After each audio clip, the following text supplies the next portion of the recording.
સુરતના પાલમાં ખરવાસાના ખેડૂત પાસેથી જમીનના સોદા પેટે લેવામાં આવેલા 2.14 કરોડ પરત ન કરી છેતરપિંડી આચરનાર પટેલ બંધુઓ સામે પાલ પોલીસે ગુનો નોંધી વધુ તપાસ ઇકો સેલને સોંપી હતી।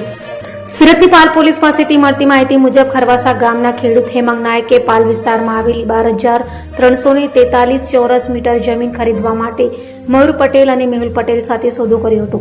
સોદા અંતર્ગત ખેડૂતે બાનાના રૂપે 2.14 કરોડ ચૂકવ્યા હતા। જો કે બાદમાં જમીનનો સોદો રદ થઈ ગયો હતો અને સોદો રદ થયા બાદ પણ પટેલ બંધુઓએ ખેડૂતના રૂપિયા પરત કર્યા ન હતા તથા જમીન ત્રીજી પાર્ટીને વેચી દીધી હતી। એટલું જ નહીં, સમાધાન થયા બાદ પણ રૂપિયા પરત આપવાના બદલે ખેડૂત પાસે વધુ 90 લાખની માંગણી કરાઈ હતી।